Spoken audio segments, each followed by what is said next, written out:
pemateri Bapak Syarif Hidayat. Mungkin sudah tidak asing lagi bagi kita semua, karena beliau alhamdulillah menjadi salah seorang putra Indonesia yang menciptakan suatu alat yang sangat bermanfaat di saat pandemi saat ini. Baik, adapun susunan acara kita pada kesempatan kali ini, yang pertama adalah pembukaan oleh MC, tilawah, selanjutnya sambutan, materi dan sesi tanya jawab. Insya Allah kegiatan kita berlangsung kurang lebih sampai pukul 17.45 insya Allah. Ya. Selanjutnya kita melangkah ke acara pertama. Marilah kita membuka kegiatan kita dengan sama-sama membaca basmalah. Bismillahirrahmanirrahim. Selanjutnya, marilah kita mendengarkan tilawah yang akan dibacakan oleh Al-Akh Syed Habibullah. Kepada Al-Akh, kami persilahkan.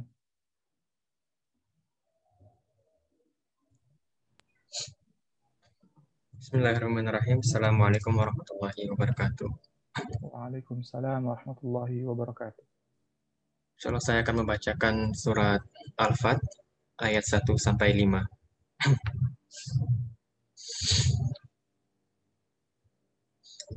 A'udzu billahi minasy syaithanir rajim.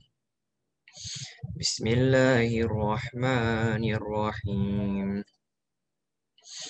Inna fatahna laka fatham mubina liyaghfira lakallahu ma taqaddama min dzambika wa ma ta'akhkhara wa yutimma ni'matahu 'alaika wa yahdiyaka siratan mustaqima wa yansurakallahu nasran 'aziza. هو الذي أنزل السكينة في قلوب المؤمنين ليزدادوا إيمانا مع إيمانهم ولله جنود السماوات والأرض وكان الله عليما حكيما ليدخل المؤمنين والمؤمنات جنات تجري من تحتها الأنهار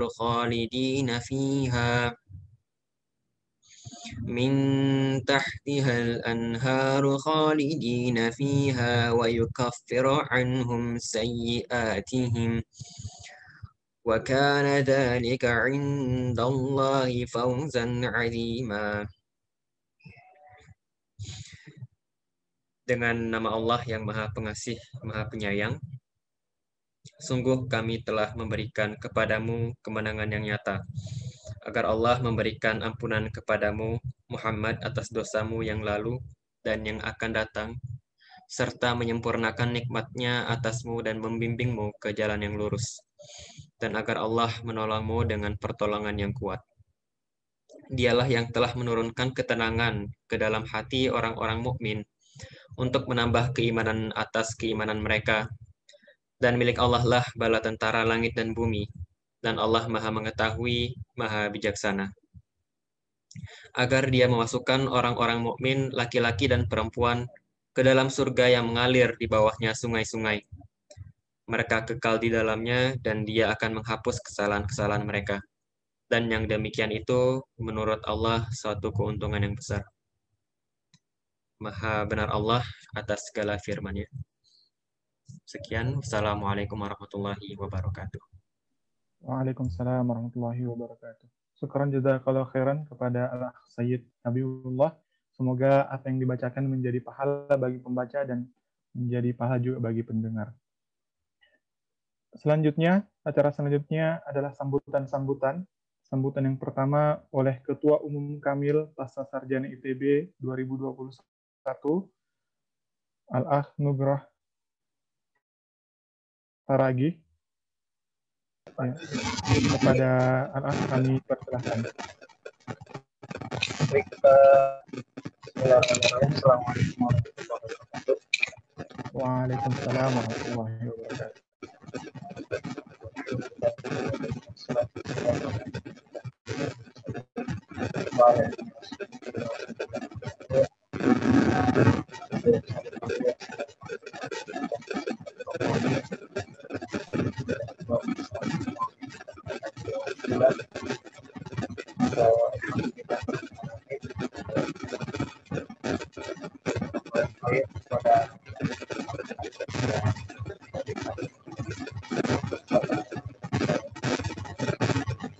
Kan ini suaranya agak ini tidak jelas ya.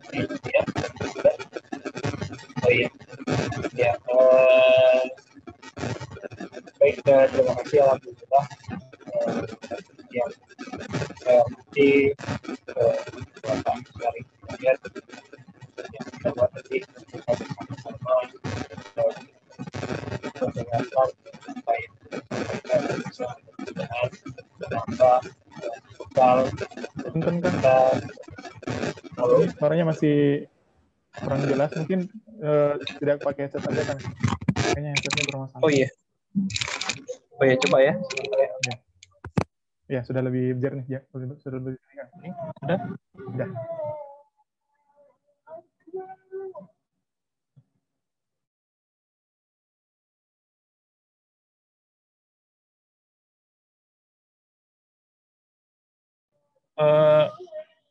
Ini udah dengar suaranya? Sudah kan? Silahkan. Udah ya. Oke. Baik. Baik, saya ulangi. Yang kami hormati Bapak Syarif Hidayat ya, selaku narasumber kita pada hari ini. Mudah-mudahan apa yang beliau sampaikan nantinya insya Allah bisa menambah bekal kita khususnya untuk para mahasiswa baru sehingga bisa memberikan kontribusi yang lebih kepada bangsa ini insya Allah. Dan kami mohon kepada Pak Syarif Hidayat untuk bisa memberikan ilmunya kepada kami. Dan yang kami hormati Bapak Muhammad Richard yang saya sayangi juga pada rekan-rekan semuanya. Mudah-mudahan keterlibatan rekan-rekan semua di sini bisa menjadi langkah awal yang baru, langkah awal yang baik untuk bisa akhirnya apa yang didapatkan insya Allah. Baik, iwafilahumullah.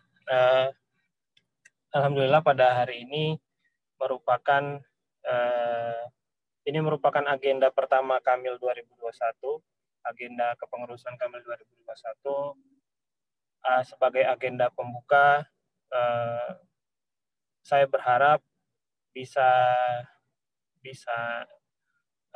teman-teman semuanya mendapatkan manfaat dari acara ini, dan juga tentunya teman-teman semua kami harapkan bisa bersama-sama dengan kepengurusan dan anggota kami sebelumnya untuk saling dengan tangan untuk bisa saling berkolaborasi dalam melanjutkan atau dalam beraktivitas di Kamil ya, untuk akhirnya bisa meneruskan dakwah Islam ini, khususnya bagi kita dakwah di Pasca Sarjana ITB. Rekan-rekan semua, terima kasih sudah meluangkan waktunya. Mudah-mudahan apa yang bisa rekan-rekan semua dapatkan pada hari ini bisa akan dapatkan dan bisa mendapatkan manfaat. Mudah-mudahan kami harap bisa bergabung bersama kami di sini untuk menjadi baik pengurus Kamil ataupun volunteer ataupun hanya sebagai APS, tapi itu pun APS ini menjadi sebuah batu bata yang terendah, yang memang, tapi itu merupakan hal yang penting bagi kita di Kamil. Jadi semua orang yang berperan di Kamil ini merupakan bangunan rumah yang utuh gitu. Jadi satu sama lainnya melengkapi. Jadi tidak ada yang tidak ada yang satu dengan yang lainnya lebih terutama, karena semuanya penting di Kamil, insya Allah. Baik, mungkin itu yang bisa saya sampaikan. Selamat bermajelis kepada teman-teman semua, kepada rekan-rekan semua, dan mudah-mudahan bisa kita dapatkan ilmu dari Bapak Syarif Hidayat.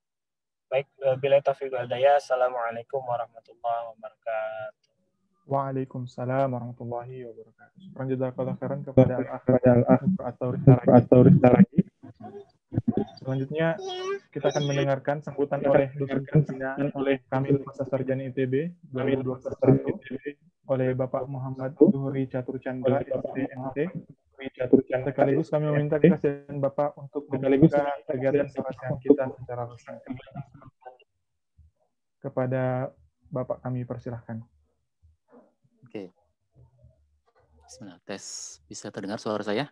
Terdengar, alhamdulillah. Ya, terima kasih Kang Aldan. Bismillahirrahmanirrahim. Assalamualaikum warahmatullahi wabarakatuh.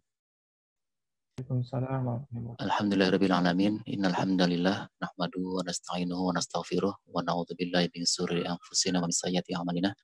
May yahdihillahu fala mudilla lahu wa may yudlil fala hadiya lahu. Asyhadu an la ilaha illallah wa asyhadu anna Muhammadan abduhu wa rasuluhu la nabiyya ba'da. Amma ba'd. Alhamdulillahirabbil alamin. Segala pujiannya untuk Allah atas karunia yang diberikan pada kita ya. Sore ini bisa bertemu kembali. Saya ucapkan selamat datang dan terima kasih Pak Ustadz kita, Ustadz Dr. Syarif Hidayat. Terima kasih Pak Syarif, kami sama-sama dari STI ini. Jadi Pak Syarif Hidayat ini Ustadznya STI ITB, Ustadznya Salman, Ustadznya ITB gitu ya. Alhamdulillah, insya Allah bisa sharing ilmu yang bermanfaat untuk kita semua pada sore hari ini. Yang saya cintai dan saya hormati para pengurus Kamil Pasca Sarjana ITB 2021 ya, yang baru ya, dan yang saya hormati hadirin sekalian rahimakumullah ya. Sebuah kenikmatan yang luar biasa ya, kita bisa bertemu meskipun di era pandemi yang susah untuk bisa bertemu offline ini, tapi Allah berikan kesempatan kepada kita untuk bertemu ya dalam media online ini. Dalam sebuah hadis Rasulullah SAW ya, riwayat Muslim ya, beliau bersabda bahwa barang siapa yang menuju jalan ya untuk mencari ilmu ya, maka Allah akan memudahkan bagi dia jalan untuk menuju surga ya. Jadi barang siapa yang sedang menuju jalan untuk mencari ilmu, Allah akan mudahkan bagi dia jalan untuk mendapatkan surga. Kalau kita coba cermati ya di sini, mungkin sekilas kita berpikir bahwa ya orang yang menuntut ilmu akan mendapatkan pahala, dan dengan pahalanya itu maka kemudian insya Allah akan mendapatkan rahmat dari Allah dan memudahkan untuk menuju surga gitu ya. Tapi kalau kita coba cermati lagi lebih lanjut ya, kita sebagai yang saintis nih semua, saya anggap di sini semua adalah yang saintis gitu ya, bahwa dalam Islam ilmu itu sedemikian rupa dituntutkan kepada kita untuk didapatkan, dicari, dan diamalkan supaya untuk memudahkan kita dalam melakukan amal. Jadi sebagai contoh misalnya Al-Jazari misalnya, seorang engineer di abad 12 ya. Beliau seorang engineer yang membuat bermacam-macam alat ya. Salah satu yang terkenal adalah beliau membuat mesin untuk wudhu, mesin untuk berwudhu gitu ya. Bisa Anda bayangkan semua bahwa di masa itu yang belum ada pompa begitu ya. Ya, Al-Jazari itu membuat mesin untuk berwudu, dan itu portable, bisa dibawa, bisa dibayangkan. Airnya keluar dari pancurannya di situ, terus orang bisa berwudu. Jadi ini sebagai contoh bahwa ilmu yang dimiliki oleh Al-Jazari itu kemudian bagaimana bisa dimanfaatkan untuk memudahkan dalam melakukan beribadah, ya, melakukan kebaikan-kebaikan, bukan hanya untuk dirinya saja, tapi juga untuk banyak orang gitu ya. Nah, demikian juga contoh yang sudah ditunjukkan oleh Bapak Dr. Syarif Hidayat gitu ya. Dengan ilmu yang beliau miliki, kemudian membuat alat ventilator gitu yang bisa membantu para pasien COVID gitu ya.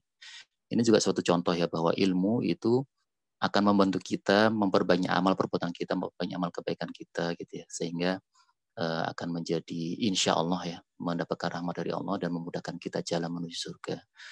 Ya, khairun nas anfa'uhum linnas ya, sebaik-baik manusia adalah manusia yang paling bermanfaat untuk orang lain ya.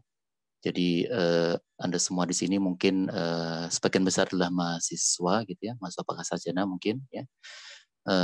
Mari kita niatkan, luruskan niat bersama gitu ya. Ini pengantar mungkin ya strategi sukses kuliah.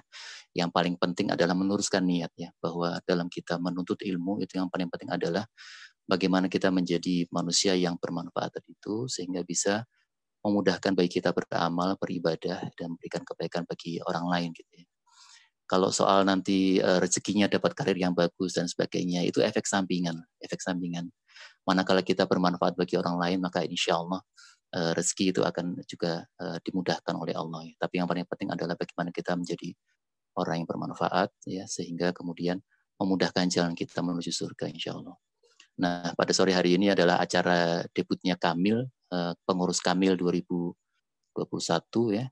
Saya apresiasi sebesar-besarnya kepada pengurus yang baru ya.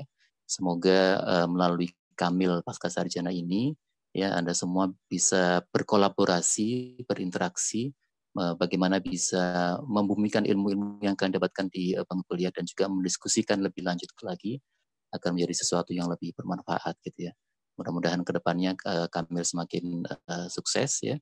Dan mudah-mudahan pada sore hari ini menjadi salah satu awal ya kita menuntut ilmu bersama dari Ustadz Dr. Syarif Hidayat, dan semoga apa yang dilakukan ya baik para pengurus ya juga Pak Dr. Syarif Hidayat maupun juga semua hadirin sekalian mendapatkan berkah dari Allah ya, mendapatkan pahala di sisi Allah ya, dan memberikan kebaikan baik di dunia maupun di akhirat. Ya, demikian mungkin sekilas semutan dari saya. Selamat berseminar. Sekali lagi terima kasih Pak Syarif, dan terima kasih juga kepada para pengurus Kamil ya. Selamat berseminar. Assalamualaikum warahmatullahi wabarakatuh. Waalaikumsalam warahmatullahi wabarakatuh. Punten Pak, ini diminta untuk membuka acara. Oh ya, baik. Baik. Dengan mengucapkan Bismillahirrahmanirrahim, dengan ini saya buka Sarasehan Pasca Sarjana, Kamil Pasca Sarjana, ya, strategi sukses kuliah Pasca Sarjana yang akan dibawakan oleh Bapak Dr. Syarif Hidayat. Terima kasih. Bismillahirrahmanirrahim. Alhamdulillah. Kepada Pak Muhammad Zuhri Catur Chandra sebagai pembina Kamil Pasca Sarjana ITB 2021. Selanjutnya kita melangkah ke acara sesi materi. Sebelumnya kami akan menyampaikan terluput di awal mengucapkan selamat datang kepada mahasiswa baru Pasca Sarjana ITB 2021 yang baru bergabung semester genap 2021. Ya, untuk itu Kamil menyadari bahwa banyak kebutuhan-kebutuhan mahasiswa pasca sarjana mungkin yang belum terdengar atau belum terwadahi. Ya, untuk itu Kamil mengadakan survei awal kebutuhan mahasiswa pasca sarjana. Bagi peserta yang merupakan mahasiswa pasca sarjana ITB, dimohon kesediaannya untuk mengisi survei kebutuhan mahasiswa pasca sarjana dengan mengetik atau mengklik link yang ada di kolom chat. Ya, silahkan kami persilahkan kepada mahasiswa pasca sarjana ITB. Sembari itu, kami akan membacakan pula tata tertib kegiatan kita. Yang pertama, peserta memastikan mic dalam keadaan mute selama sesi materi berlangsung. Ketika sesi tanya jawab berlangsung, peserta dapat bertanya kepada narasumber dengan menggunakan fitur raise hand ketika ingin berbicara, atau memanfaatkan chatbox Zoom dengan format nama, asal institusi, terus pertanyaan, dan akan dibacakan oleh moderator. Dan yang ketiga adalah peserta mahasiswa pasca sarjana ITB diharapkan mengisi survei, ya, tadi yang telah kami sampaikan di awal. Selanjutnya, untuk sesi materi akan dipandu oleh moderator Bapak Heri Rustamaji STMT yang merupakan mahasiswa doktor program studi Doktor Teknik Kimia ITB masuk tahun 2019. Ya. Untuk itu kami persilahkan untuk sesi materi akan dipandu oleh Bapak Heri. Pada Pak Heri kami persilahkan.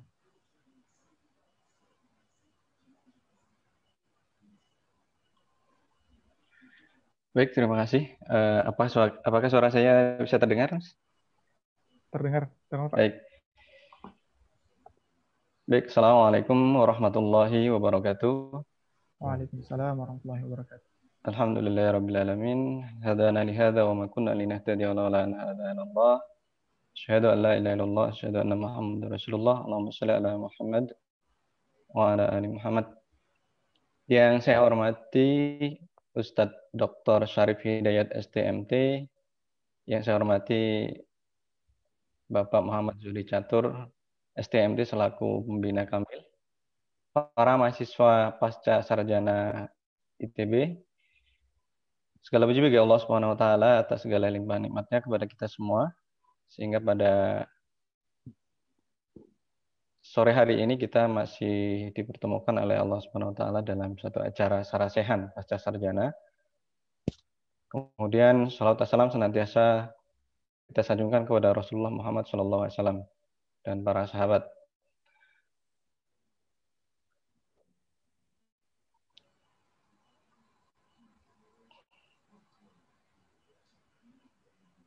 Para peserta sekalian yang saya hormati,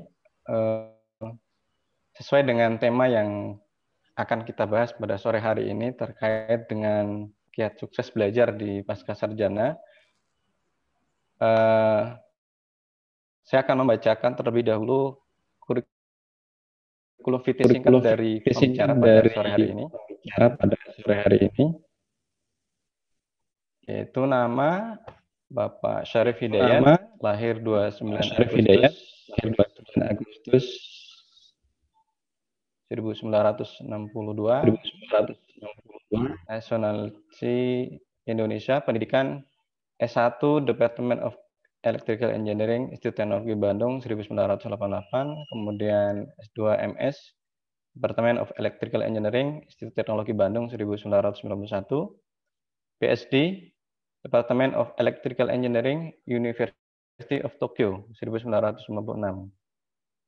Kemudian afiliasi STEI ITB dengan fungsional lektor kepala. Organisasi profesional ada banyak. Yang pertama ada Institute of Electrical Engineer of Japan sebagai anggota, dan kemudian Society of Atmospheric Electricity of Japan, kemudian Indonesia Society of High Voltage Engineer, kemudian Inter-University Forum for High Voltage Engineering Study, kemudian Indonesia Power Engineers Association, kemudian National Committee for Unit and Measurement, Badan Standarisasi Nasional, kemudian National Standard for Lighting Protection.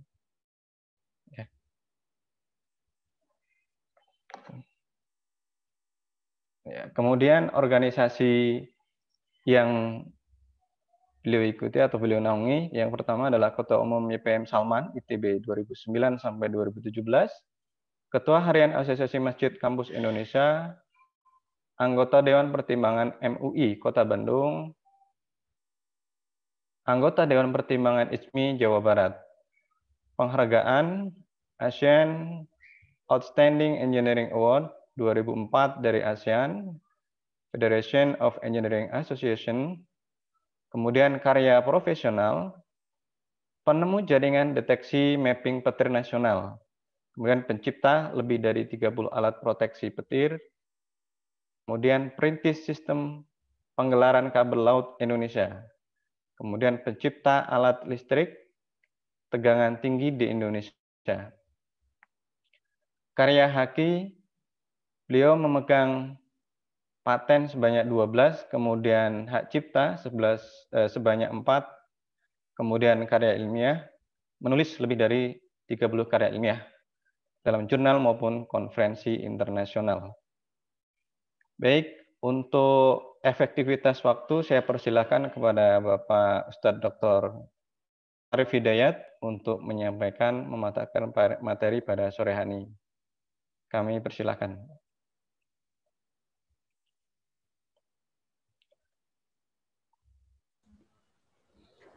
Assalamualaikum warahmatullahi wabarakatuh. Waalaikumsalam. Waalaikumsalam warahmatullahi wabarakatuh. Nasta'inu ala umuri dunya wa din, asyhadu an la ilaha illallah wa asyhadu anna Muhammadan abduhu wa rasuluh. Allahumma shalli wa sallim wa barik ala sayyidina Muhammadin wa ala alihi wa man tabi'ahu bi ihsan ila yaumiddin. Bapak pembina, Bapak pengurus, moderator, dan hadirin yang berbahagia, saya senang sekali sore hari ini kita bisa berkumpul. Cuacanya mendung-mendung sedikit, cocoklah buat ngobrol begitu ya. Tema yang ingin dibicarakan sebagaimana disebutkan oleh panitia adalah strategi sukses kuliah pasca sarjana. Menarik juga nih. Kita coba bedah sedikit-sedikit ya, begitu ya. Izinkan saya untuk share bahan presentasi serba sedikit untuk memberikan pengantar. Sudah bisa di... Oke. Strategi sukses kuliah pasca sarjana. Pak Zuhri, pembina kalian tadi sudah menyampaikan. Nomor 1 itu niat. Betul banget. Rasulullah mengatakan innamal a'malu binniyat. Dan memang setiap orang akan memperoleh sesuai dengan niatnya. Yang dimaksud dengan niat itu bukan yang diucapkan. Niat itu yang ditekadkan, ya itulah niat. Makanya orang akan memperoleh sesuai dengan niat. Gitu. Kalau niat kita pergi ke pasar untuk mencari jengkol, ya yang akan kelihatan jengkol dan bukan jengkol. Kalau niat kita pergi ke pasar untuk jalan-jalan saja, ya yang kita nikmati jalan-jalannya. Gitu. Sama-sama pergi ke pasarnya, satu mencari jengkol, yang satu berniat jalan-jalan, masing-masing akan mendapatkan sesuai dengan niatnya. Lepas dari masalah diucapkan ataupun tidak diucapkan. Tapi kenapa harus diucapkan? Memang itu ada persoalan psikologis. Sama seperti doa. Kenapa doa harus diucapkan? Bukan Allah tidak mendengar kalau ada di dalam hati. Tapi diucapkan itu justru sesuai banget dengan perilaku profesional modern. Jadi kalau kita lihat apa itu kebetulan baru kecelakaan ya, mudah-mudahan tidak terlalu banyak terulang pesawat terbang. Pilot ketika dia naikkan pesawat, dia mengatakan V1 sudah mencapai kecepatan di mana dia tidak bisa turun lagi, harus terus naik. Flap 15 derajat diucapkan. Bisa dibayangkan kita mengucapkan flap 15 derajat sambil tidak melakukan apa-apa gerakan tangan kita. Itu bohong. Apakah pesawatnya akan naik? Pasti tidak. Walaupun diucapkan 1000 kali dengan pakai bahasa Arab sekalipun. Pengucapan itu hanya untuk membuat sinkron antara perilaku fisik dengan sikap mental batin. Saya lama di Jepang. Saya kebetulan suka mengamati sekeliling. Saya kebetulan selama di Jepang kuliah di Tokyo itu saya tidak pernah tahu dan sampai sekarang pun juga tidak pernah tahu di mana letak namanya Tokyo Disneyland itu contohnya tempat-tempat hiburan seperti itu. Karena nggak tertarik. Saya datang ke Tokyo bukan untuk cari tempat hiburan. Saya ke Tokyo untuk belajar begitu. Kebetulan saya ngakunya bukan saintis tapi engineer. Tempat bermain saya mungkin yang pernah mengenal Tokyo itu adalah Akihabara, tempat paling favorit saya. Tempat barang rongsokan, barang-barang bekas. Sehingga saya bisa dapat komputer yang murah, harganya miring, kemudian saya oprek sendiri, saya belanja apa-apa di sana begitu. Karena niatnya datang terus untuk belajar itu. Profesor saya bilang, "Rey, you mau cepat jadi profesor nggak? Saya mumpung saya masih aktif, cepat, saya bisa bantu." Sir, saya bilang pada profesor saya, "You tertarik inovasi nggak?" "Aduh, sayangnya enggak, saya ilmuwan. Kalau coba you senang inovasi," saya bilang, "saya ajak." Begitu. Saya sejak awal ngakunya insinyur. insinyur itu kerjanya bikin barang. Barang tidak harus berbentuk barang fisik, tentu saja. Nanti kita bisa berdiskusi lebih jauh soal ini. Tetapi intinya menghasilkan sesuatu. Sejak awal saya ingin menghasilkan sesuatu, maka saya sekolah petir pun saya ujungnya harus bikin sesuatu agar secara engineering bermanfaat. Ketika persoalan petir saya anggap sudah tamat, saya sudah S4 petir ya begitu. Bukan S3. S3 itu saya untuk kalian karena pertemuan pasca sarjana saya jelaskan. Dalam kacamata saya, anak S1 itu bisa menjelaskan bikin tempe. Dia bukan bikin tempe, menjelaskan bikin tempe sehingga orang lain mengerti, oh tempe. Jadi membahasakannya, meruntutkannya. S2 itu bisa menjelaskan kenapa tempe yang dia bikin gagal. Tempenya nggak dituntut berhasil, cukup bisa menjelaskan saja. Kenapa tempe gagal? Memberikan satu analisis. S3 bisa menjelaskan apa syarat bikin tempe yang berhasil. Artinya sudah dia sampai pada integrasi. Bukan analisis lagi. Nah S4 tidak banyak cerita. Bikin aja tempe yang enak dimakan. Di bidang petir saya sudah S4, mohon maaf. Paten saya di bidang petir ada 4 lah kira-kira. Saya boleh dikatakan untuk menunjang hidup sehari-hari di luar gaji sebagai pegawai negeri. Ya dari royalti alat-alat proteksi petir. Alat-alat yang lain saya pandang sebagai bagian dari pengembangan hobi saja. Tentang hobi dan passion ini nanti kita akan sampai. Adik-adik sekalian, sorry ya, saya manggil adik-adik yang umur lebih muda rata-rata ya. Jadi, kenapa saya ngomong soal S4? Saya hari Jumat telepon oleh Bu Rektor, Bu Reni. Saya sebelumnya hari Kamis itu beliau pakai bahasa Sunda. Manawi aya waktos, irhatiasa ditelepon. Kalau punya waktu kapan boleh ditelepon, saya bilang. Ya, rupanya sibuk segala macam, baru jawab Jumat pagi. Punten nanti habis Jumat, ternyata baru sempatnya jam 5. Ngobrol lah panjang lebar sambil hahaha begitu. Saya dengan Bu Rektor kebetulan ngomongnya santai aja. Saya sejujurnya merasa bahwa Rektor setidaknya per hari ini mungkin melihat Fenty dan saya sebagai salah satu duta ITB untuk bicara soal lokal relevansi. Kebetulan hari Senin besok jam 2 saya harus hadir di sebuah perusahaan di Bekasi. Perusahaan itu namanya PHCI, Panasonic Healthcare Indonesia, sebuah perusahaan multinasional yang 90% lebih produknya diekspor ke negara-negara maju, Amerika, Kanada, Jepang, Korea, Eropa, Australia, Cina. Kebetulan Menteri Riset Teknologi pengen melihat peluncuran produk Fenty yang diproduksi oleh PHCI. Saya sangat bahagia karena besok adalah semacam hari penanda bahwa bangsa Indonesia yang selama ini punya citra diri sebagai ya punya industri rakitan gitu ya, mobil Toyota tapi yang punya hak ciptanya Jepang, yang punya untung gede juga Jepang, gitu. Tapi diproduksinya di Indonesia, made in Indonesia sih gitu ya, tapi bukan design in Indonesia. Sekarang design by Indonesia diproduksi oleh perusahaan Jepang. Alhamdulillah.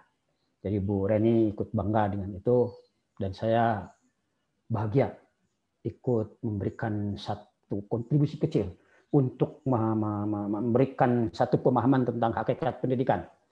Karena sejujurnya di dalam hari ini saya kelima daring. Pagi jam 7 rapat Asosiasi Masjid Kampus Indonesia. Jam 9 ada acara Muslim Hackathon. Jam 12:30 spiritual camp, jam 2 tadi mahasiswa kimia, dan sekarang Anda sekalian. Asal waktunya ada saja dan sehat, saya bahagia sekali untuk mengisi, untuk sharing ini. Adik-adik sekalian, saya melihat bahwa niat itu penting. Sangat penting, lebih dari yang lain. Tetapi masalahnya kita sering keliru berniat. Niat itu bukan yang diucapkan. Pengucapan itu hanya untuk memperkuat. Kalau tidak ada di dalam hati, maka niat itu sia-sia saja. Walaupun diucapkan 1000 kali, walaupun diucapkan dengan bahasa Arab yang paling fasih sekalipun. Niat itu adalah apa yang real ada di dalam hati.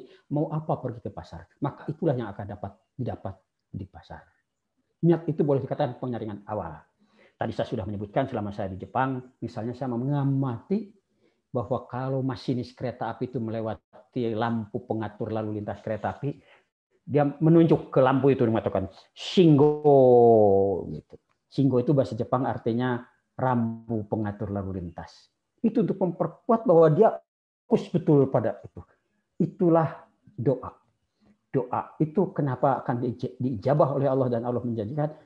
Karena doa itu sesungguhnya adalah apa yang muncul dari hati. Kalau kita mengucapkan sesuatu tapi hati tidak hadir, itu bukan doa namanya, itu cuma merapalkan. Gitu ya. Ini nomor satu, saya setuju.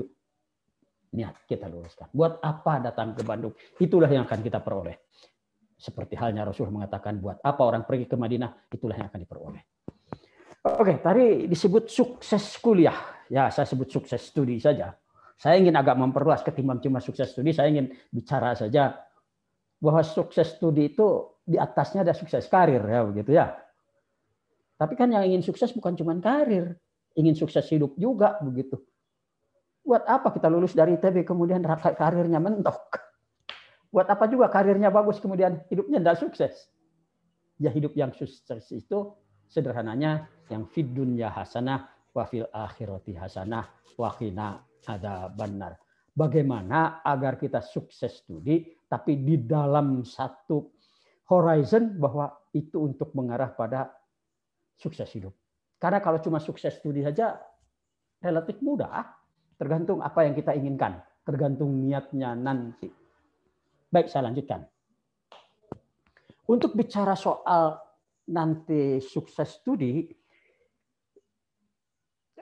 tadi kebetulan sudah disebut ada survei. Sejujurnya ada satu hal yang saya belum berhasil capai selama saya jadi ketua Salman dan tidak ada salahnya kalau itu dimulai sekarang. Yang belum saya berhasil itu adalah saya ingin Salman dan atau ITB, syukur kalau bisa bersama-sama, menyediakan rumah bagi para mahasiswa pasca sarjana. Bukan levelnya asrama mahasiswa single ya. Saya selama di Jepang tinggal di asrama, tapi juga ada rumah untuk yang sudah berkeluarga. Kenapa? Karena ini umumnya kalau yang sudah berkeluarga kan berasal dari luar kota, bawa keluarga. Kenapa saya sangat ingin agar ITB dan atau Salman menyediakan rumah untuk para mahasiswa pasca sarjana? Karena proses pendidikan sebetulnya tidak hanya bicara soal transfer pengetahuan. Tadi saya disebut mudah-mudahan bisa memberikan ilmu, syukur. Tapi saya sebetulnya tidak sedang membagi ilmu, saya sedang membagi semangat. Ilmu saya tidak banyak. Kalian juga nanti akan lihat. Dangkal-dangkal saja. Tapi insya Allah semangat saya dalam. Dan itu berkenaan dengan gambar-gambar yang saya berikan di sini ini. Kenapa saya ingin membuat rumah? Karena ketika saya berangkat ke Jepang, saya tidak hanya dapat ilmu tentang petir. Tapi saya dapat kebijaksanaan tentang bagaimana orang Jepang menghargai sesama. Tentang bagaimana saya juga dihargai di sana. Tentang bagaimana saya ingin menularkan keberadaban orang Jepang di sini. Saya juga berpikir Anda semua ingin menularkan keberadaban di Bandung. Kalau ternyata di Bandung itu lebih beradab. Apa beradab? Sederhana. Beradab itu artinya menghargai dan melayani sesama. Kalau contoh keberadaban ini kalian peroleh di Bandung, maka yang akan kalian bawa ke tempat masing-masing terus. Dosen yang kebetulan sekolah di Bandung, itu juga keberadaban yang berlipat-lipat lagi. Sehingga cita-cita kita untuk menghasilkan masyarakat yang beradab lebih cepat berhasil.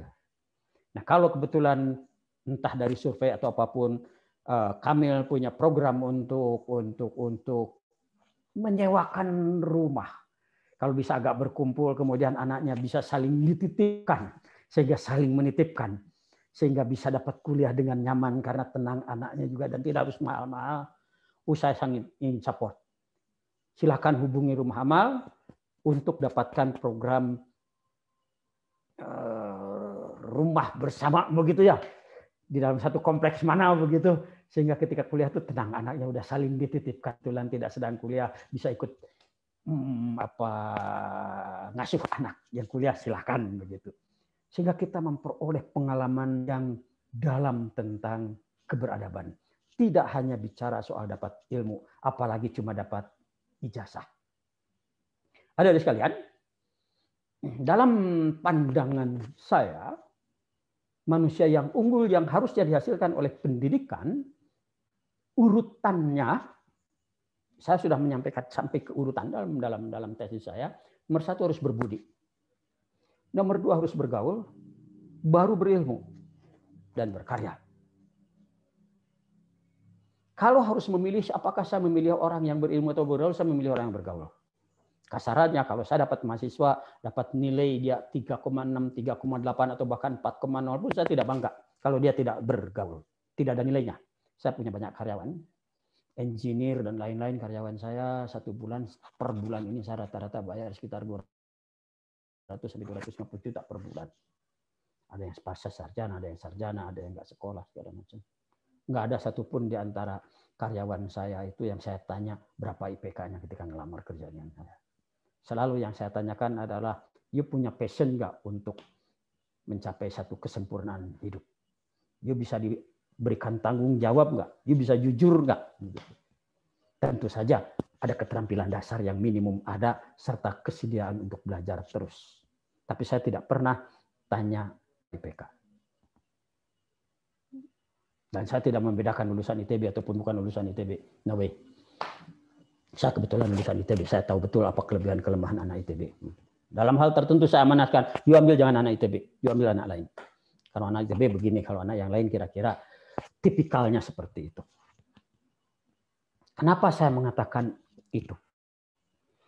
Karena saya punya tesis bahwa kualitas manusia itu dibentuk oleh kira-kira, kalau dikelompokkan, saya paksakan menjadi 4 kualitas.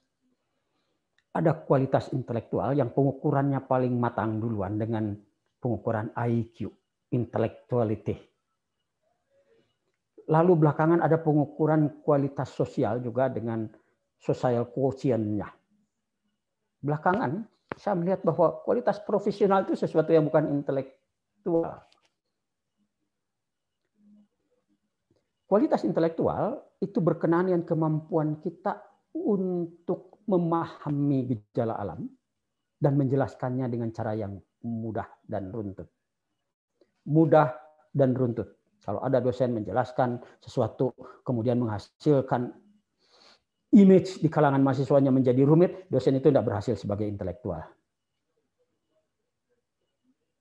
Guru itu harus membuat mahasiswanya atau siswanya merasa, oh menarik sekali, mestinya gampang dipelajari. Gitu. Harus bisa begitu, harus bisa menurunkannya menjadi mudah. Kalau dia membuat mahasiswanya takut untuk belajar karena bangga dengan cruel-cruelnya pangkat 3 segala macam, wah itu nggak berhasil, sorry. Kualitas profesional, sesuatu yang sangat paling tipis kalian bisa dapatkan di ITB, adalah kualitas manusia untuk menghasilkan, bukan untuk memahami. Dipahami atau tidak penting, tapi mampu menghasilkan. Insinyur itu di situ, kira-kira. Nanti saya jelaskan lebih jauh. Intelektualitas adalah kualitas kita untuk memahami dan menjelaskan. Profesionalitas adalah kemampuan atau kualitas kita untuk menghasilkan. To produce something, to deliver something. Itu profesionalitas. Berbahasa itu profesionalitas. Naik sepeda itu profesionalitas. Berenang itu profesionalitas. Yang keliru di kita adalah bahwa berbahasa pun dianggap sebagai pengetahuan. Sehingga banyak sekali sastra, tetapi tidak bisa berbahasanya. Yang ketiga adalah kualitas sosial. Kemampuan kita untuk bergaul. Untuk bisa mencapai tujuan dengan memanfaatkan hubungan kita dengan sesama. Nanti saya jelaskan lebih lanjut lagi. Sedangkan spiritualitas adalah kemampuan kita memberi arti hidup. Bisa jadi kemalangan, bisa jadi kegembiraan, bisa jadi keberhasilan, bisa jadi kegagalan. Apa kemudian artinya? Itu adalah spiritualitas. Saya ingin memberikan contoh. Ronaldo itu adalah seorang profesional. Kalau dia disuruh mengajar tentang bagaimana cara bersepak bola, dia tidak bisa. Dia nggak bisa menjelaskan bahwa sudut tendangannya harus sekian, puntiran bolanya sekian. Pokoknya dia tendang bola masuk dah gitu dengan puntiran yang nggak bisa ditangkap oleh kiper. Dia seorang profesional. Banyak profesor tentang ahli sepak bola yang mengatakan bagaimana cara bisa bertahan dengan 2 kali 90, 2 kali 45 menit tanpa kehabisan napas dan tetap bisa bugar, dan bagaimana sudut tendangan segala macam. Dia intelektual di bidang sepak bola. Ada juga orang yang lihat sepak bola kemudian mampu membuat orang lain tertarik dengan sepak bola, membeli sepak bola sebagai sebuah industri. Dia adalah orang yang mempunyai kualitas sosial yang kuat tentang sepak bola. Objeknya sama, sepak bola. Tetapi apakah seorang profesional sepak bola yang jago nendang bola, apakah seorang yang bisa menjelaskan tentang bagaimana orang bisa jadi bersepak bola dengan bagus dan bagaimana bisa menjual sepak bola? Apakah itu akan membawa kebajikan bagi bangsanya, bagi kemanusiaan? Tergantung pada kualitas spiritualnya. Untuk apa? Apakah jadi pengurus PSSI untuk memperkaya diri atau betul-betul untuk memajukan sepak bola? Begitu. Masing-masing ada domainnya. Yang keliru adalah kalau kita menganggap bahwa seluruh kualitas kita itu adalah intelektualitas saja. Itu juga yang keliru dalam Islam. Sehingga yang paling tinggi dalam Islam itu disebutnya majelis taklim. Sorry berat. Di mana-mana majelis taklim ada. Bahkan ketika saya dulu tahun 2006 memulai program untuk memberi makan untuk orang buka puasa, saya dipertanyakan oleh sejumlah orang. Bukan oleh jamaah, tapi bahkan oleh petinggi di Salman sendiri. Mas Arif, mereka kan datang ke Masjid Salman bukan buat dengar ceramah, mereka buat ngantri makan. Ceritanya, jadi saya ceritakan nih. Pada waktu itu ada seorang motivator yang sangat terkenal di TV. Kata-kata bijaknya banyak menginspirasi orang. Para mahasiswa yang kebetulan adalah panitia program Ramadan datang pada saya, Mas. Gimana kalau kali ini mendatangkan orang ini? Itu lidahnya itu mau ngambil ke tangan. Gitu. Baik, saya bilang. Coba hubungi. Kemudian wanita itu datang lagi pada saya. Mas, mahal ternyata ya. Mahal gimana? Saya bilang. Bayarnya 80 juta. Serius? Betul, 80 juta. Sudah kalian bilang bahwa ini program mahasiswa dan program Ramadan. Ya, itu program untuk mahasiswa. Program umum harganya 150 juta. Gila, saya bilang zaman sekarang orang kata-kata bijak juga harus bayar ya. Bilang transaksional banget. Pasti pantas nggak merubah.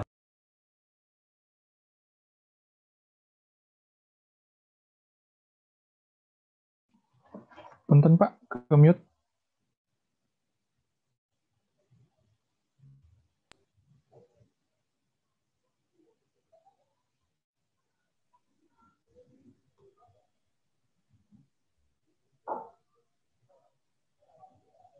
Mohon maaf, Pak Syarif, ke mute Pak.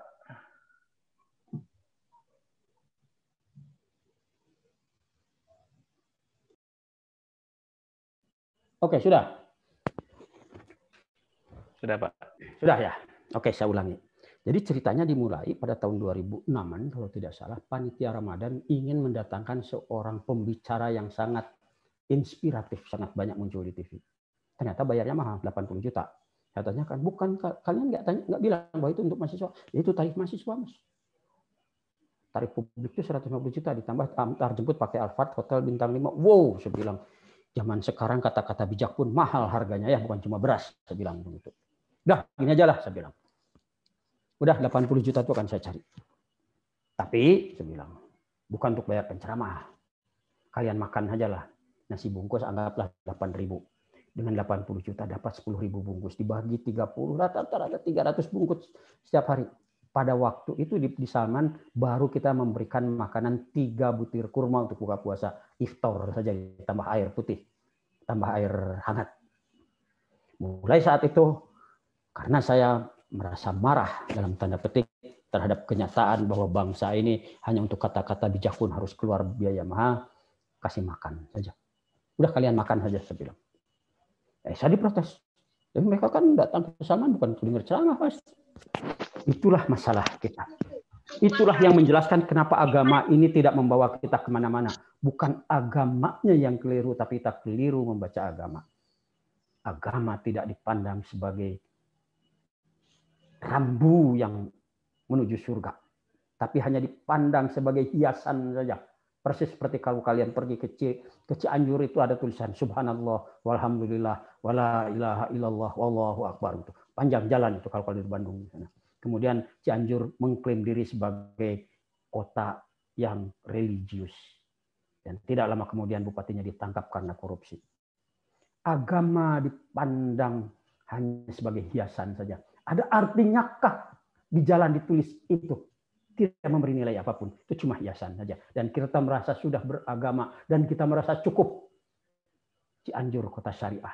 Hanya dengan menuliskan kata-kata itu saja. Tidak dengan mengambil apa intisari dari kalimat thayyibah tadi.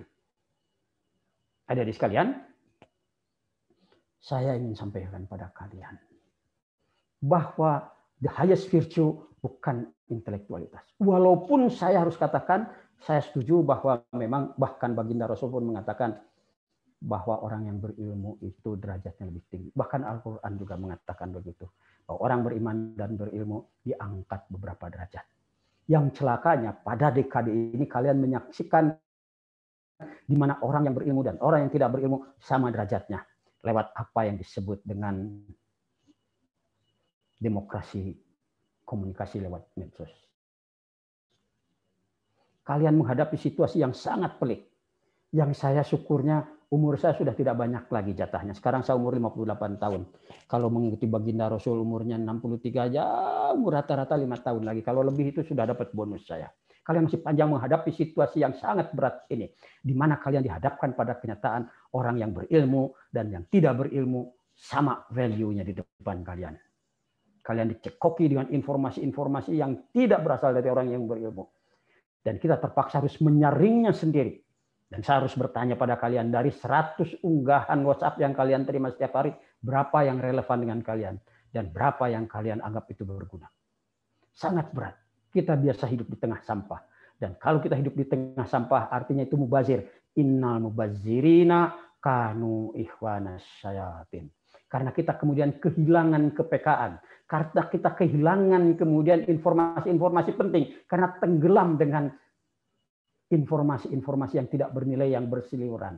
Yang kita harus menyaringnya. Dan itu satu peluang sekaligus tantangan bagi kita untuk menghasilkan mesin penyaring. Sehingga yang relevan dengan hidup kita lah yang masuk ke dalam HP kita. Apalagi nanti HP anak-anak kita. Anak-anak kita lebih menghadapi masalah yang lebih berat lagi.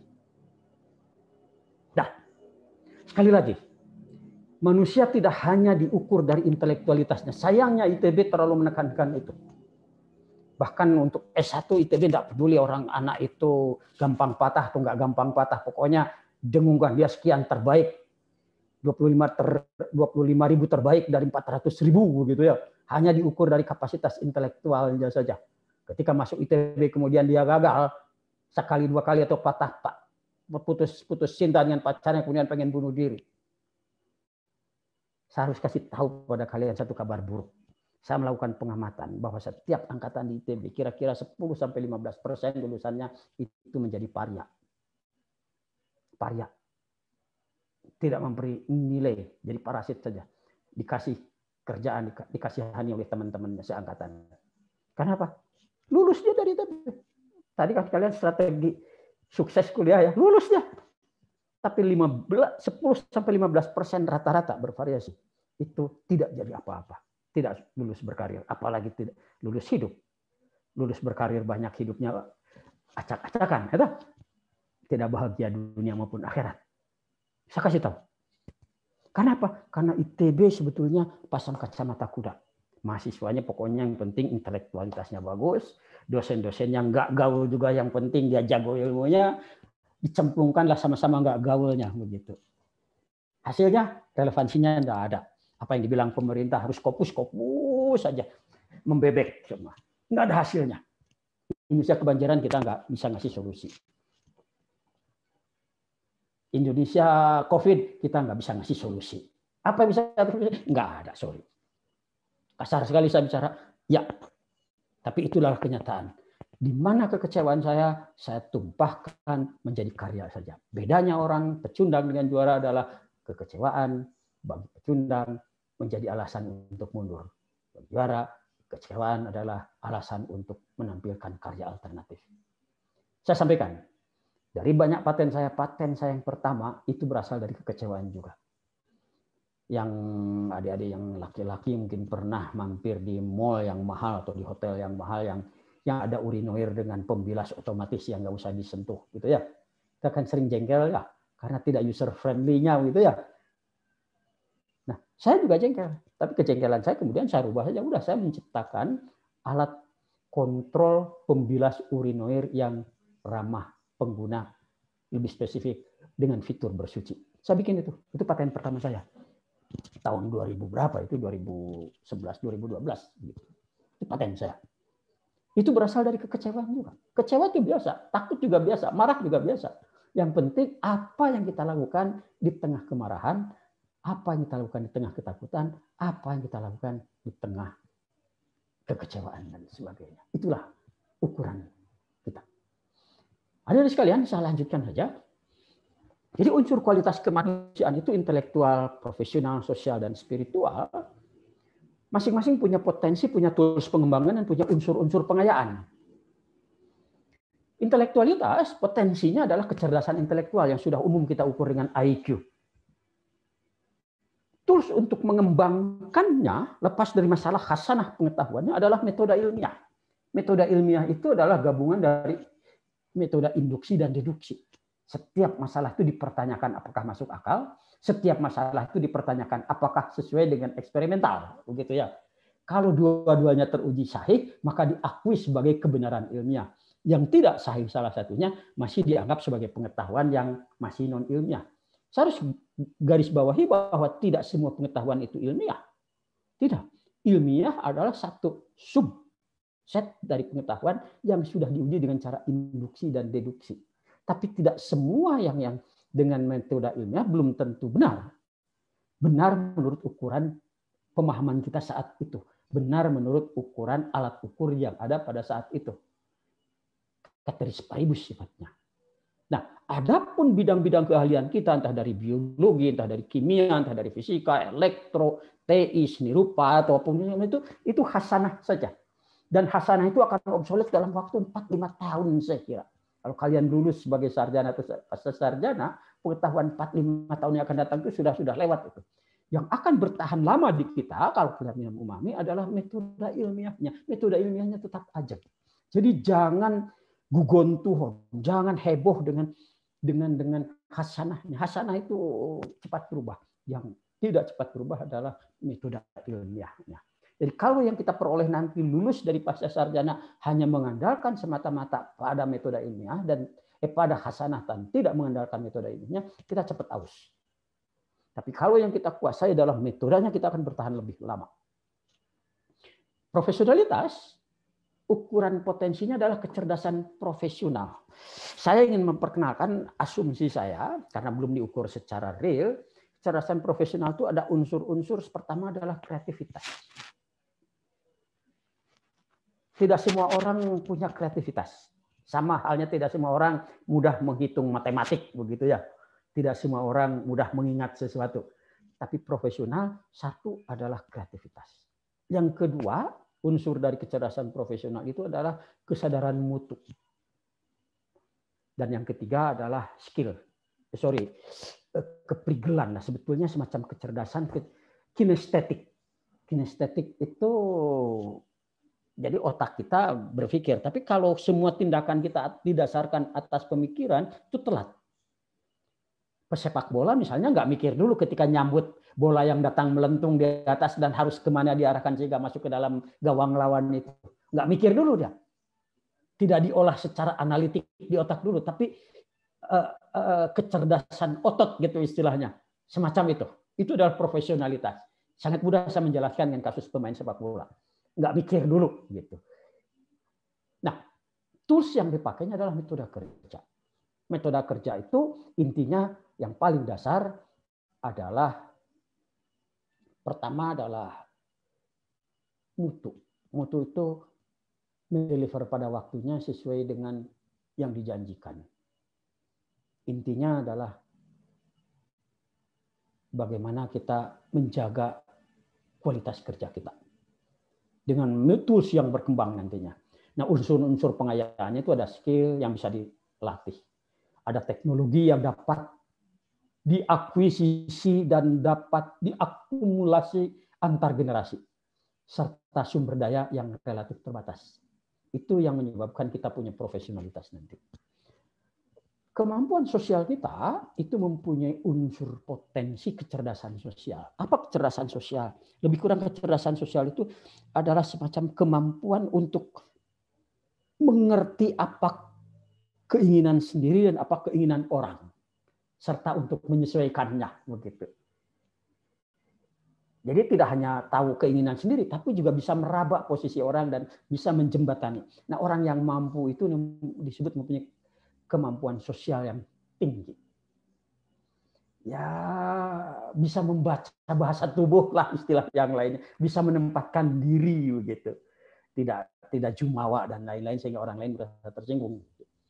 Tools untuk pengembangannya itu adalah organisasi, di mana di dalam organisasi kita belajar menempatkan diri. Oleh karena itu saya senang sekali bahwa kalian misalnya ada di dalam Kamil, dalam apa saja, karena tanpa itu tidak ada pergaulannya.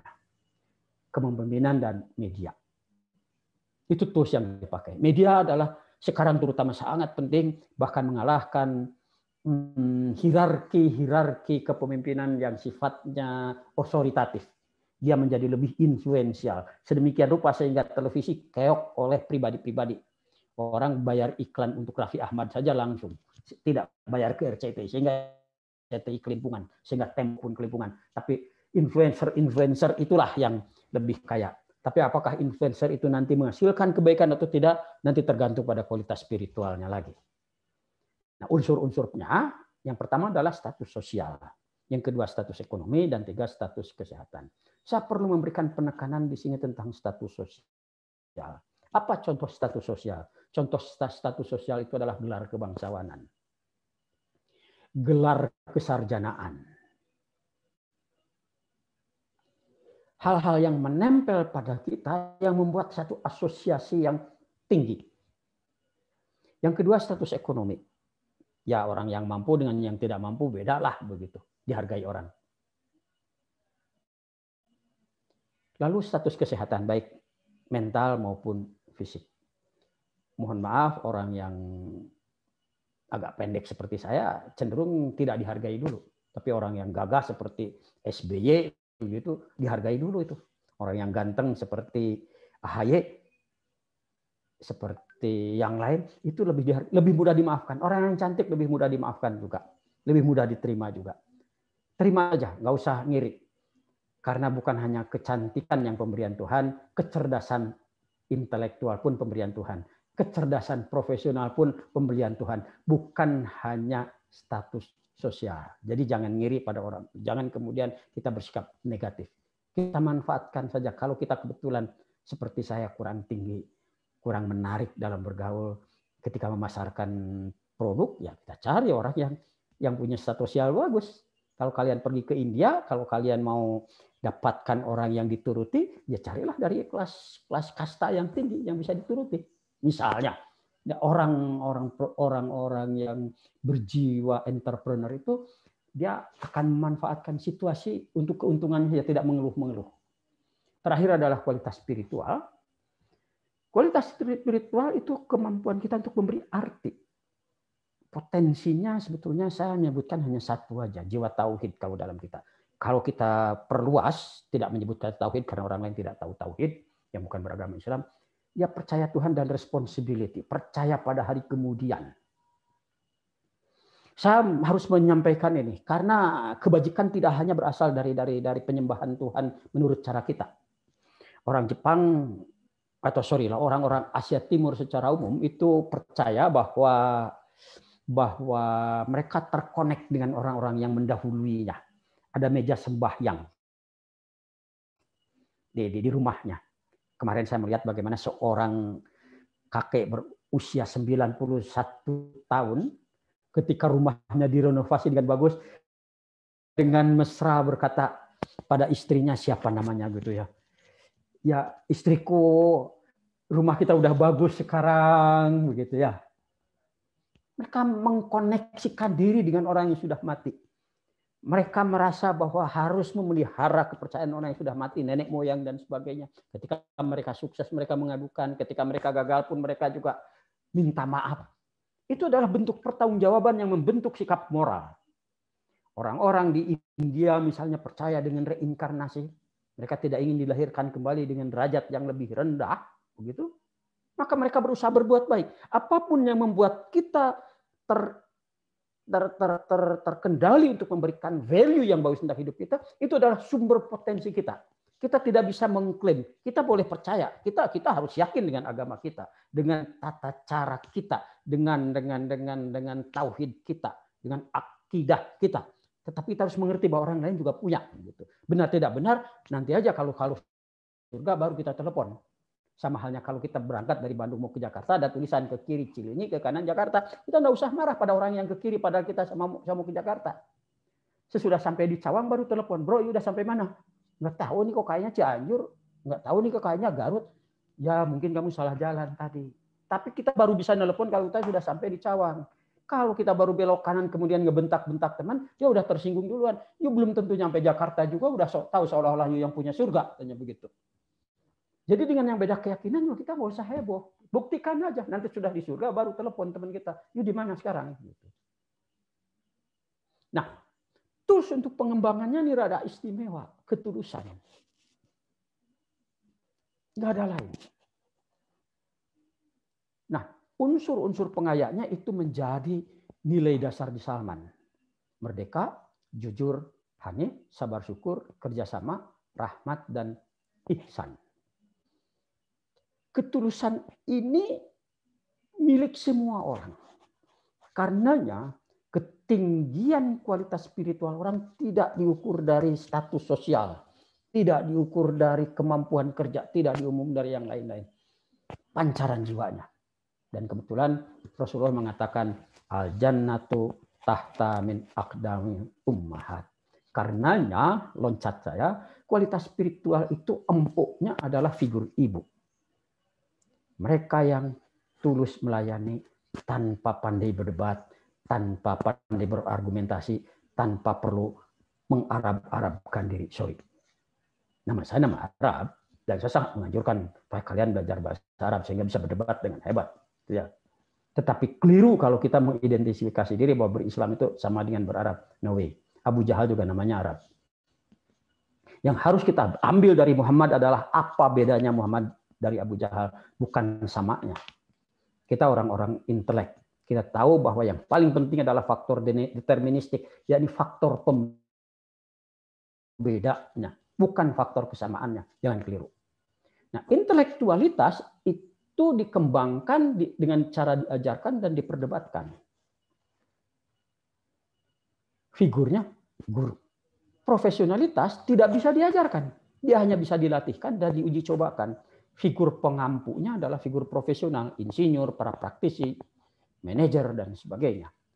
Sosial tidak bisa diajarkan, tidak bisa juga dilatihkan. Dia hanya bisa dipraktekkan saja, dipergaulkan dan direfleksikan.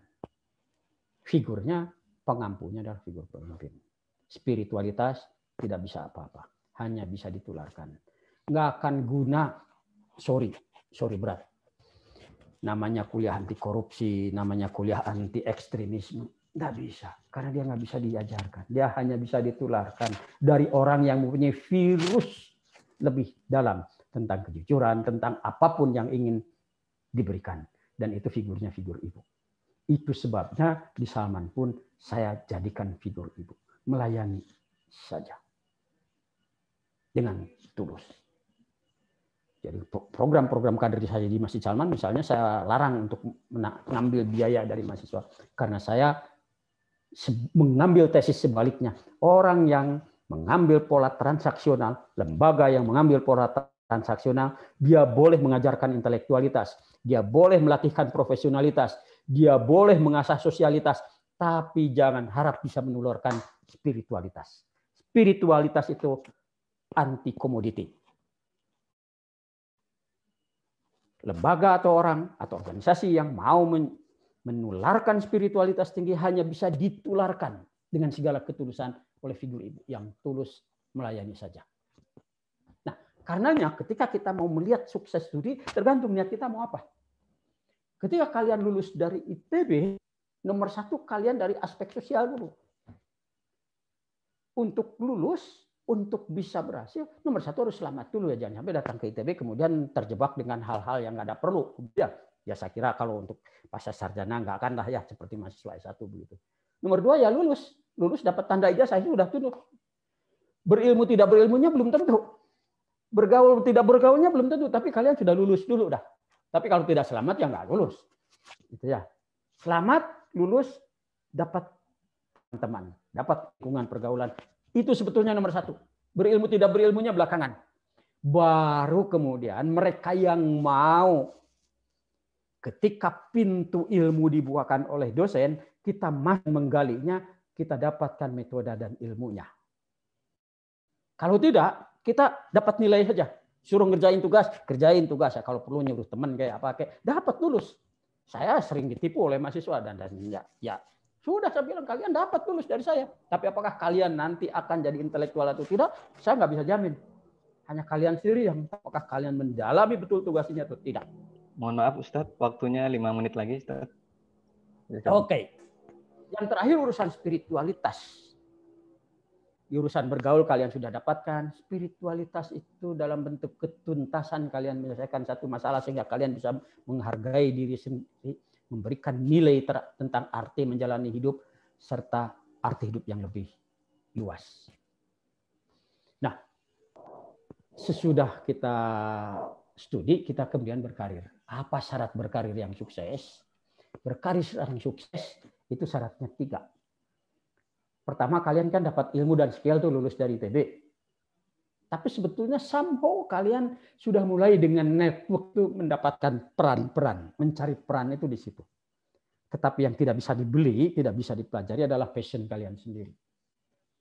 Orang yang hobinya masak, belajar ilmu masak, disuruh masak, mantap banget. Orang yang datang ke ITB karena disuruh orang tuanya padahal minatnya tidak di situ, nggak akan. Jadi peran, passion, dan ilmu dan skill harus jadi satu kesatuan. Tanpa itu kita tidak akan bisa karir dengan bagus. Kita akan merasa di penjara saja. Tetapi sukses berkarir belum tentu sukses hidup. Nanti ada syarat yang lebih lagi karena waktunya sudah habis. Saya sampaikan saja doa kita. Rabbana atina fid dunya hasanah wa fil akhirati hasanah wa qina adzabannar. Pendalamannya ada di dalam tanya jawab nanti. Terima kasih. Billahi fi sabilil haq. Assalamualaikum warahmatullahi wabarakatuh. Waalaikumsalam warahmatullahi wabarakatuh. Jazakallahu khairan hatsir pada Ustadz Syarif Hidayat yang telah menyampaikan pemaparan terkait dengan sukses studi atau belajar di pasca sarjana. Ustadz Syarif, ini ada pertanyaan awal. Silakan. Ini saya sharing saja. Dibacakan aja dah. Ya, jadi ini saya bacakan. Bagaimana cara-cara praktis kita bisa mengembangkan diri pada keempat unsur kualitas manusia secara seimbang dengan kegiatan akademik pasca sarjana yang sudah sangat padat. Ya itu salah satu tantangannya, kalau nggak padat ya nggak jadilah, harus padat sehingga kita bisa jadi begini. Gesekan itu penting untuk menghasilkan gerak. Kalau nggak ada gesekan ya kalian nggak gerak lah ya begitu. Jadi ketegangan itu penting begitu. Tetapi kalau disuruh seimbang nggak bisa juga. Kalian harus memilih. Manusia nggak bisa mempunyai empat-empatnya. Umumnya manusia hanya bisa 2 saja. Umumnya. Jadi kalau orang mengembangkan kualitas sosialnya yang kuat, dia jago bergaul sana sini, ya jangan harap dia jago matematik dah. Enggak, umumnya begitu. Tetapi paling tidak 2 itu saya berharap kalian mengerti, satunya harus kualitas spiritual agar kalian selamat di dunia dan akhirat. Kalau cuma 2, sorry, nggak bisa orang itu sekaligus intelektual dan profesional umumnya. Hanya satu aja, dia jago ngomong atau jago berbuat. Nggak bisa jadi jago dua-duanya, itu nggak bisa. Jadi kalau minta seimbang, rada sulit. Kita harus mengasah satu sehingga kita bisa saling memberi dan menerima dengan yang lain. Tetapi kalau yang satunya tidak ada yang lain, ambillah itu kualitas spiritual. Terima kasih atas jawabannya. Kemudian pertanyaan yang kedua, dalam menjalani sarjana ini, terutama dalam menjalani penelitian sebagai syarat dalam menjalani studi sarjana, jika dalam perjalanannya kita berada dalam titik jenuh dengan segala problematika yang ada, sudah coba melakukan cara tapi mentok, mohon tips bagaimana agar kita tetap kuat dan istiqomah dalam menjalani kondisi seperti itu, Ustaz. Oke, ini kondisi ekstrim lah ya saya sebutkan.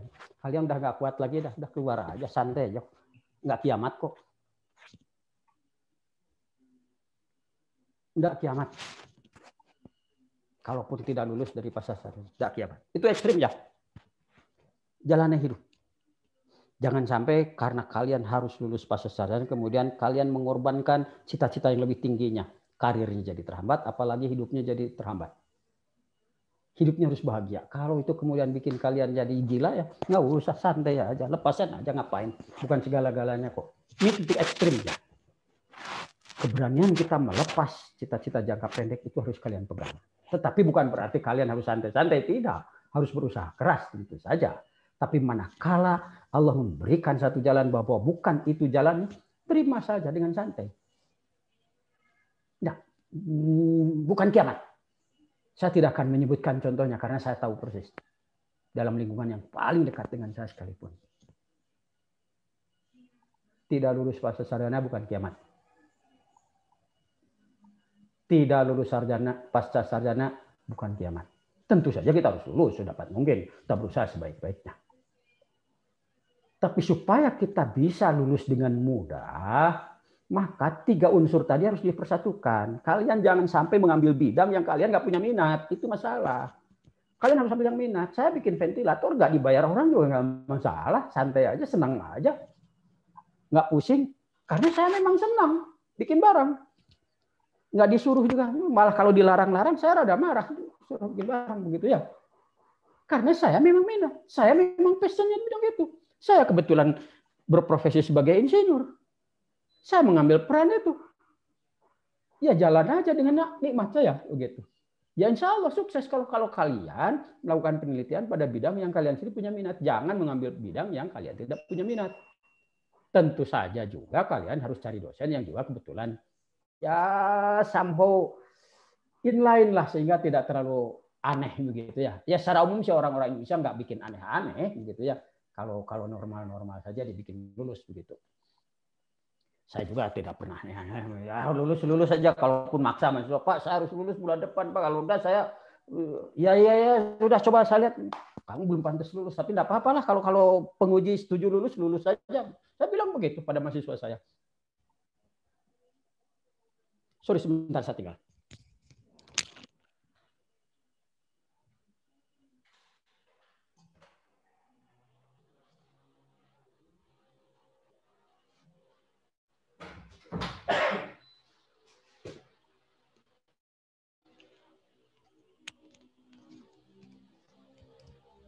Sorry, jawaban saya rada ekstrim. Enggak kiamat tuh nggak lulus pasca sarjana sih. Seandainya ya gitu. Mudah-mudahan tidak berdoa lah yang kuat. Tapi berdoa itu artinya kita memang berusaha ya.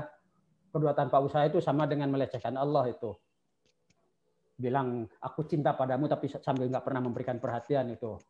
Itu melecehkan tuh namanya.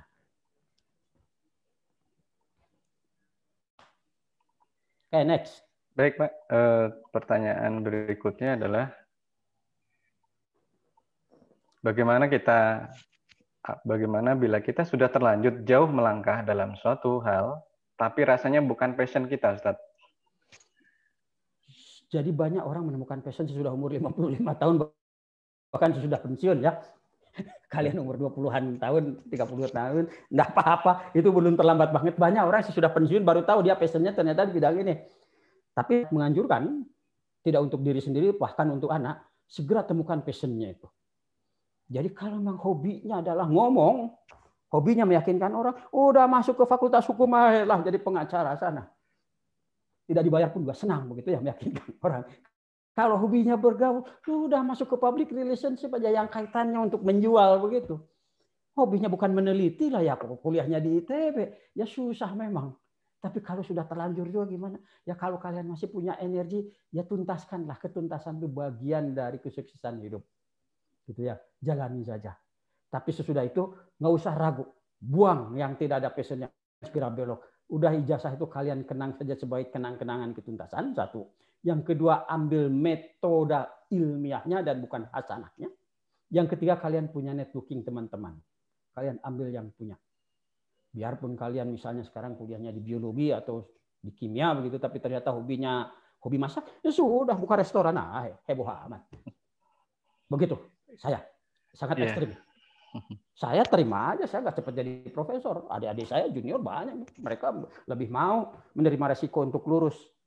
Dalam pandangan saya mereka persis seperti ngantri di belakang truk. Saya bilang nggak kemana-mana. Bangsa ini butuh ngambil resiko. Kalau ngambil seperti itu persis kata para ahli dunia bahwa kita harus world class university dengan Scopus segala macam. Tetap aja HP harus beli, laptop harus beli, mobil harus beli, kapal harus beli, ventilator harus beli, vaksin harus beli. Yang kita banggakan cuma Scopus doang. Sorry saya bilang, saya nggak berminat untuk itu, nggak apa-apa. Setelah jadi profesor, saya terima aja resiko itu. Saya tidak marah, tapi saya juga tidak silau gitu.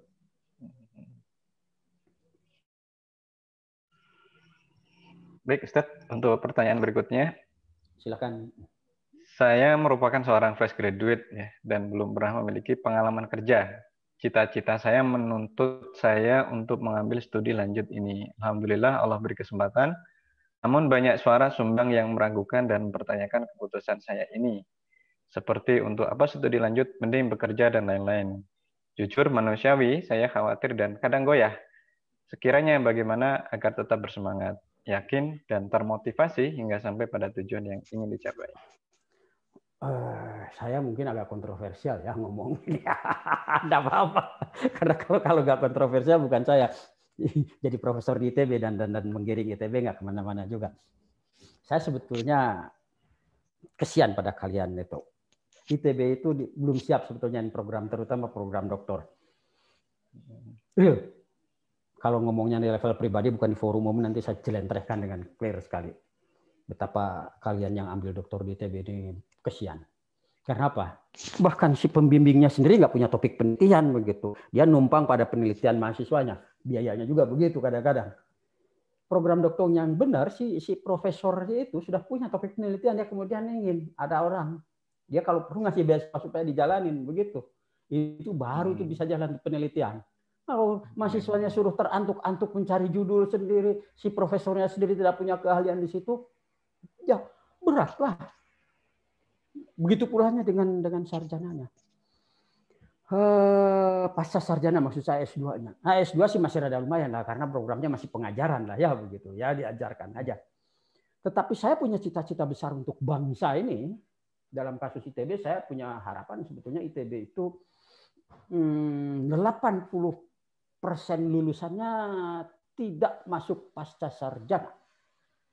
Sejujurnya. Saya berharap 50-60% itu menjadi professional engineer atau professional scientist. Ya. Lalu kira-kira 30-an% itu kombinasi antara menjadi teknokrat dan jadi pelayan publik, termasuk jadi guru. 20% yang masuk ke pasca sarjana, saya harap punya cita untuk mengisi tempat-tempat riset dunia. Itulah cita-cita saya buat ITB. Kalau orang kemudian sudah kerja di PLN, sudah apa disuruh ambil pasca sarjana di ITB, apa yang mau kamu ambil? Saya bilang di sini.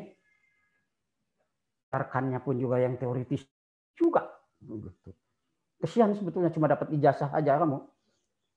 Salah satu karyawan saya yang sangat saya percaya, yang dia gabung dengan saya sebelum jadi sarjana, sejak di SMA, kemudian dia ambil sekolah, yang macam tentang sekolah saya kasih aja. Kemudian dia bilang pada saya, Pak, saya minta izin mau sambil kuliah, sudah nggak ada guna, saya bilang. Kamu ambil saja kamu. Saya kebetulan butuh kamu untuk menguasai soal perpajakan. Kamu ambil kursus perpajakan, berapapun saya bayar, saya bilang. Nggak ada gunanya kamu ambil pasca sarjana. Real saya ambil mengatakan itu pada karyawan saya yang sangat percaya urusan pajak saya semua yang urus saya. Setiap bulan Februari Maret praktis dia tinggal bilang pada saya, Pak kurang bayar sekian, udah saya merem aja dah. Saya yakin dia nggak nipu dan dia pun yang saya yakin dia pun juga berusaha sebaik-baiknya. Ngapain saya heboh-heboh sendiri kurang tidur? Saya sudah punya bisa saya percaya. Udah kamu ambil kursus perpajakan, kamu ambil hukum dagang, saya bilang, saya biayai kamu. Nah, tetapi kalau memang you tadi yakin memang ingin mengisi tempat riset terbaik dunia, ya nggak usah heboh, nggak usah berhenti karena cercaan orang, nggak usah maju karena ditepuk tangani orang. Cita-cita kita kan diterima oleh Allah di pintu surga. Jadi kita nggak goyah itu. Orang mau ngomong apa silakan aja, nggak heboh. Orang mau tepuk tangan apa kita tidak tambah laju. Segini aja. Punya keyakinan yang kuat. Kalau kita yakin.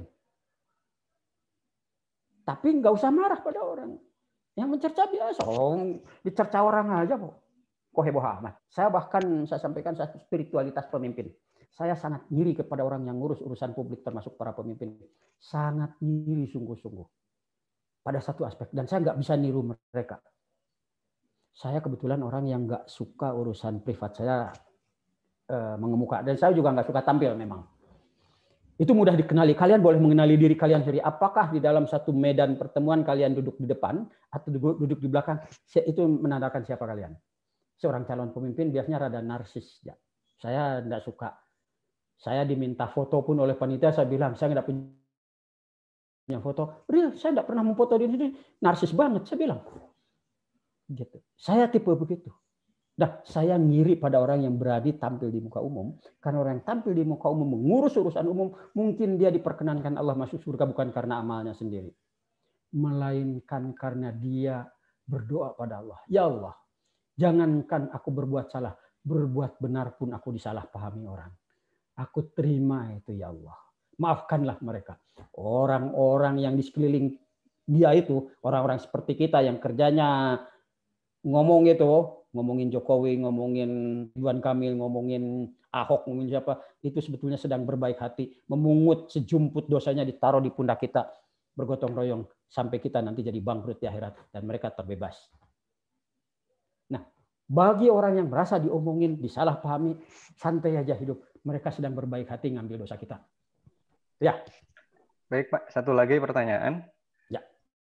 Karena terbatas waktu. Bagaimana caranya agar mengasah kedisiplinan serta konsistensi dalam belajar? Terutama dalam masa pandemik, banyak sekali godaan yang datangnya sehingga banyak distraksi. Ya, godaan banyak ya. Memang begitu tugasnya setan. Emang yang diperkenankan masuk surga itu orang yang belepotan? Enggak lah. Kalian makan beras juga dipilih dulu kan. Gabahnya ditampe, ditiup dengan angin. Yang nggak berbobot lepas dulu. Yang masuk surga pun juga begitu. Yang imannya cuma secuil-secuil mah terbang dulu lah gitu. Ya tahanlah terhadap godaan, itu namanya sabar. Begitu. Ya jangan gampang kegoda. Harus tahan. Kita punya cita-cita tergantung. Kalau cuma lulus dari ITB gampang. Tapi kalau mau sukses karir lebih sulit. Kalau mau sukses hidup lebih sulit lagi. Makin tahu kita sulit, makin kuat. Begitu dong. Cita-cita harus tergambar bahwa kita memang betul-betul punya niat. Jangan niat yang ngomongnya mau sana tapi baru kena godaan sedikit udah keok. Nggak usah, surga masih jauh Pak. Ini ada mobil kijang nganggur nih. Boleh Bapak pakailah. Asal kebijakannya sesuai dengan saya. Kan godaannya begitu. Ujian masih jauh Pak. Begitu ya. Ini nyontek dulu aja nih biar lulus. Begitu. Itu godaan. Tugas akhir masih 3 bulan. Ini main game dulu dah. Begitu tuh godaannya harus tahan. Kita punya cita-cita sungguhan apa enggak gitu. Balik pada niat. Makanya tadi Pak Zuhri benar. Niat lah gitu. Begitu ya. Baik Pak, ini satu lagi nanggung Pak ya. Bagaimana awal kali Bapak tertular virus spiritual? Seperti Bapak sebutkan tadi bahwa ilmu spiritual itu hanya dapat ditularkan. Sejujurnya urusan begini ini urusan emak dan bapak ya. Kalian baru akan punya spiritualitas itu pada anak kalian sebetulnya. Dengan berharap punya anak yang saleh sebagaimana cita-cita kalian. Anak kalian akan jadi. Makanya di dalam hal keperadaban itu satu generasi itu. Tadi saya sudah menyebutkan contoh-contohnya ya. Saya pun juga hidup dalam lingkungan seperti itu. Bapak saya konon cuma lulus SD, tapi saya tidak pernah lihat ijazahnya. Ibu saya jelas tidak lulus SD. Tapi setiap malam bisa didongengi oleh ibu tentang cerita Nabi. Saya lebih mengenal nama-nama Umar, Abu Bakar, Ali, dan lain-lain. Sebelum mengenal nama lain. Ibu mengantarkan saya tidur dengan dongeng-dongeng kenabian. Pakai bahasa Sunda dengan Arab Pegon. Yang sekarang sudah nggak dihargai. Ibu saya tidak lulus SD. Hampir-hampir disebutnya buta huruf. Tapi ketika kecil, saya kasih tahu. Saya dicubit oleh ibu di pangkal paha. Sakit luar biasa sampai sekarang masih bisa dirasakan. Hanya karena saya berani tanpa izin ibu menerima pemberian tetangga semangkuk bubur kacang hijau. Padahal kami hidup jauh dari rasa cukup. Tidak setiap hari makan nasi pun kadang-kadang hanya makan dengan garam saja. Tapi ketika saya berani-beraninya menerima pemberian tetangga semangkuk bubur kacang hijau, ibu marah luar biasa karena saya spoil off tentang kemiskinan keluarga sehingga saya kelihatan dikasihani orang. Makna kemandirian dan harga diri itu datang dari itu. Tidak peduli ibu kita pendidikannya selevel apa. Makanya ketulusan ditularkan dari kecil, dari doa ibu. Sayangnya kita tidak bisa memilih ibu kita. Tapi mari kita berikan kemewahan itu dalam bentuk budi baik pada anak-anak kita. Itu saja yang dapat saya sampaikan. Baik, barangkali tadi adalah pertanyaan terakhir dari penanya dan sekaligus jawaban terakhir dari Ustaz Syarif Hidayat. Sebenarnya barangkali masih banyak yang ingin kita tanyakan, tapi keterbatasan waktu. Boleh kapan-kapan kita ketemu lagi. Baik. Kalau tidak COVID kita boleh ketemu offline. Baik, jazakallah Ustaz. Dan kita berikan apresiasi dan penghargaan kepada Ustaz Syarif, Dr. Syarif Hidayat atas pemaparannya, memberikan inspirasi baru, ilmu baru dan pengalaman baru dari apa yang beliau sampaikan. Mudah-mudahan bermanfaat untuk kita semua bagi mahasiswa Pasca Sarjana. Dan sekali lagi saya ucapkan jazakallahu khairan hasan kepada Ustaz Dr. Syarif Hidayat. Dan selanjutnya sesi diskusi maupun materi saya cukupkan sekian. Saya mohon maaf kalau ada kesalahan. Assalamualaikum warahmatullahi wabarakatuh. Waalaikumsalam warahmatullahi wabarakatuh. Saya kembalikan kepada pembawa acara atau MC. Baik, terima kasih kepada Pak Heri dan pemateri kita Pak Syarif Hidayat sudah memberikan ya banyak celutukan yang kontroversial di kita dengar. Tapi tentu itu bisa menjadi pantikan semangat buat kita. Karena tadi Bapak sudah menyampaikan bahwa Bapak lebih membagikan ilmu, lebih membagikan semangat ketimbang ilmu ya. Dan itu insya Allah akan sampai ke kita kalau niatnya seperti itu. Baik, selanjutnya sebelum kita masuk ke acara terlebih dahulu kita foto bersama. Dimohon kepada para peserta untuk menyalakan kamera untuk screenshot ya, screenshot. Silahkan Teh Nopika diambil, dipandu untuk publik ya. Dokumentasi. Baik, terima kasih Kang Adahan.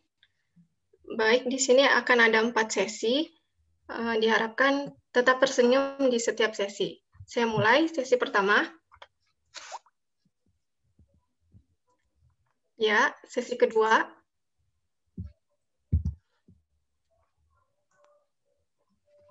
Sesi ketiga. sesi terakhir. Oke, terima kasih. Saya kembalikan ke MC. Terima kasih Teknopika itu sebagai dokumentasi acara kita pada hari ini. Selanjutnya ada sebelum diakhiri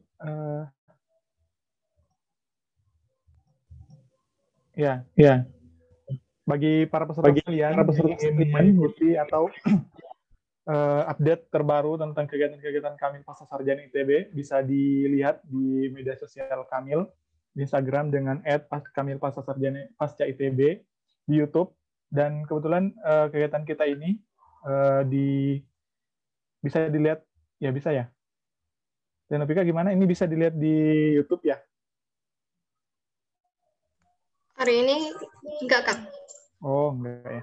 Tapi kalau misal ada kegiatan lain semacam seminar atau apa yang dilaksanakan oleh Kamil Pasca Sarjana ITB bisa dilihat di YouTube Kamil Pasca Sarjana ITB. Dan ingin lebih tahu tentang Kamil Pasca Sarjana ITB juga ada video perkenalan apa sih sebenarnya itu Kamil Pasca Sarjana ITB, kegiatan-kegiatannya apa aja, bisa dilihat di YouTube dan media sosial lain, di Facebook dan Twitter. Selanjutnya, juga kami mengingatkan kembali, bagi yang ingin bergabung bersama kami berkegiatan, beraktivitas selain perkuliahan, bisa bergabung di Kamil Pasca Sarjana ITB melalui link pendaftaran, link open recruitment. Jadi sementara ini masih ada rekrutmen pengurus baru Pasca Sarjana ITB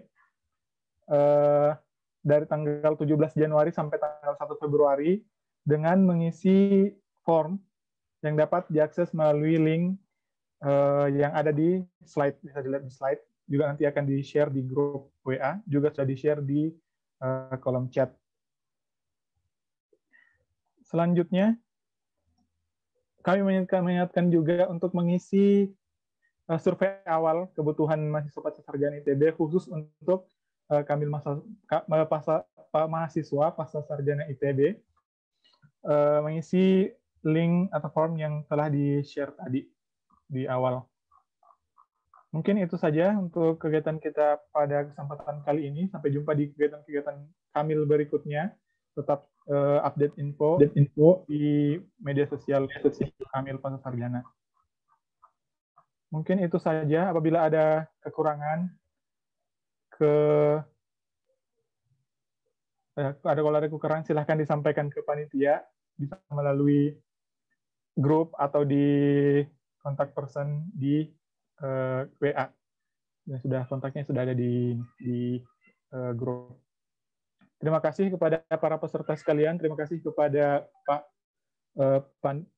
Bapak Syarif.